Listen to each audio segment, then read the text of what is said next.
Hi there, KingJGrim, or the guy's gonna main Ivy without a single doubt, and oh my god, Soulcalibur 6 is so much fun!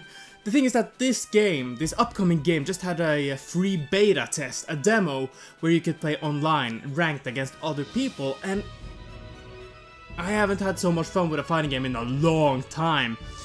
I had so much fun actually that I even streamed some of my time with it, so understand that some of the gameplay I'm going to show might be a bit lower quality because of the streams, just be aware of that. Though I wanted to make a video on it, on my pleasure, on my happiness with it. And because I'm maining Ivy, let's hope that YouTube won't demonetize this video because of stuff, so yeah. I personally am used to the typical 2D fighters, when it comes to direction that is, being only able to move forward and backward. So I have to admit, it took a bit of a time to get used to the sudden 8-to-8 movement, and even longer to learn that you do a different attack by pushing the directional pad, or stick, one direction with one of the buttons.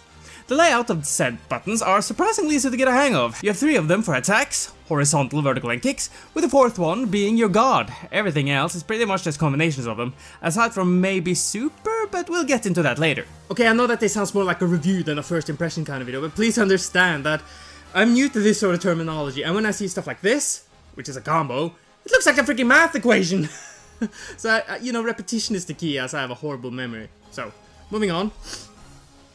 I personally am used to the typical 2D fighters when it comes to directions that way. So the moment I jumped online, things didn't go that well, to be honest.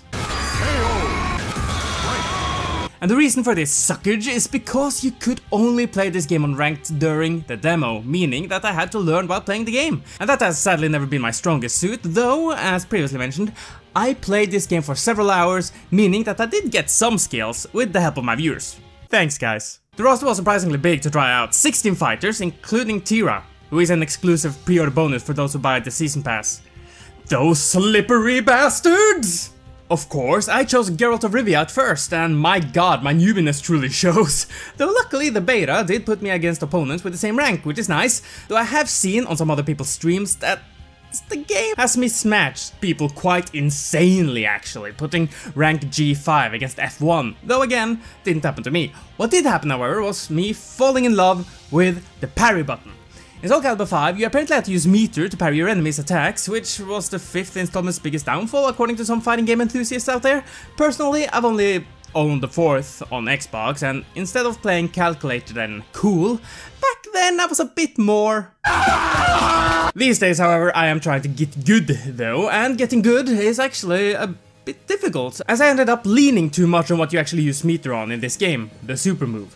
Seriously, these feel like some sort of get out of jail free cards or something. I understand that it is easy to read your opponent when you're seasoned, and I do know that if I play this game more, I'll start not using it every time I see an opening, but it does feel rather overpowered to some extent. Almost as a deterrent against pressure, one can easily stand behind its power, but overall, winning with a wake-up super doesn't feel as good as beating your enemy with some sweet tactical thinking. Okay, I'm not saying that I would want to throw out the supers altogether, far from it, I love them, but if they could just nerf the activations of some of them, then that would be nice. Again, this is coming from a guy who constantly uses supers. When it comes to another thing that I would like to be nerfed, aside from, you know, nightmares, some of his sort of stuff, is the activation of the reversal edge. So I love the clash system in fighting games, Injustice being one of my favorites, and here it is way deeper than the DC fighter, as instead of using meter to win, you have a rock paper scissors mechanic. Vertical attacks beat horizontal, horizontal beat kicks, and kicks beat vertical. I am completely fine with this, but my god, the activation soaks up so many hits. From what I understand, it will parry every punch in a combo, so if you quickly do another attack after said combo, you can beat the enemy out of the reversal edge. But man, there have been so many times where I've been winning and my opponents start throwing them out wildly. Usually right after they've blocked my attacks, making it seemingly impossible to sidestep it, even though it is really easy to dodge it if you have time. Yes, it is easy to react to it, as it is vertical as it can be, but man, so many times I've been caught off guard. Then again, I'll get used to it as I play the game more, just...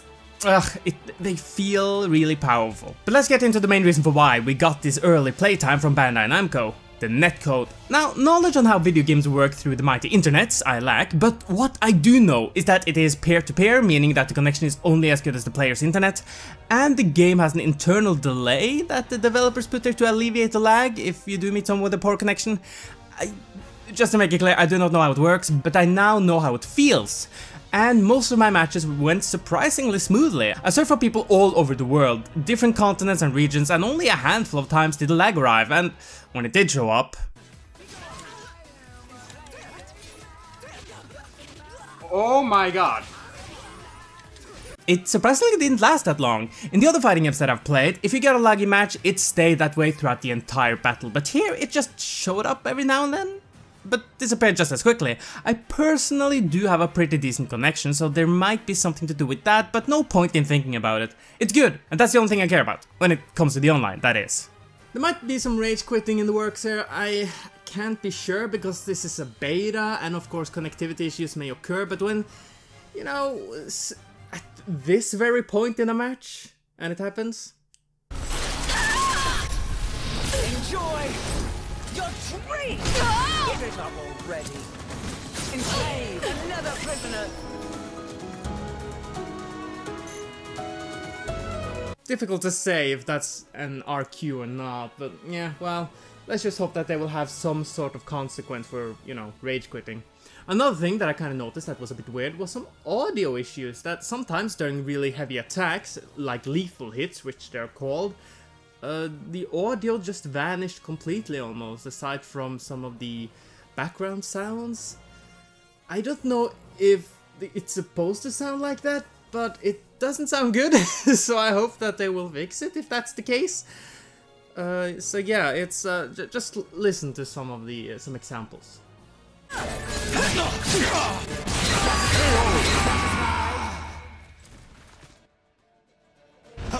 Battle! Be gone! Know your...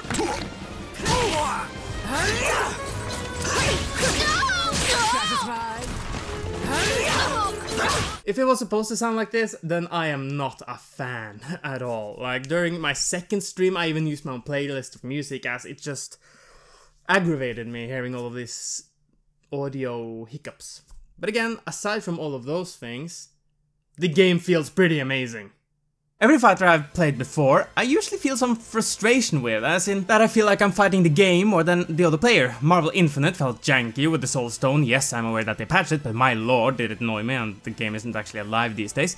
Dragon Ball FighterZ just feels off some way. I can't really describe it, I just get easily frustrated. Injustice is a spammer's delight, and Tekken had its connection issues, but here I loved every second with Soulcalibur 6. Win or lose. I felt satisfied. Sure, I did end up sometimes slamming my fist against my leg, but that frustration was aimed at my own incompetence, not the earlier feeling.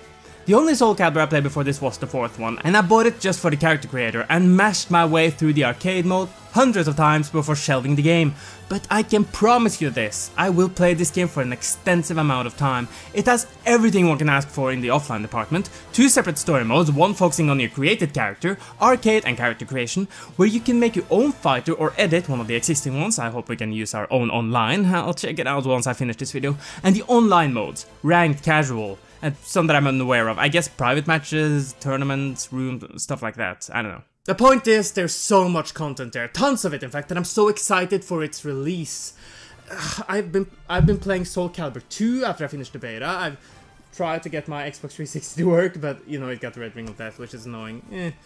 And yeah, my biggest issue, actually, with Soulcalibur back before the beta, before Soulcalibur 6 was even released, was that none of the characters really interested me.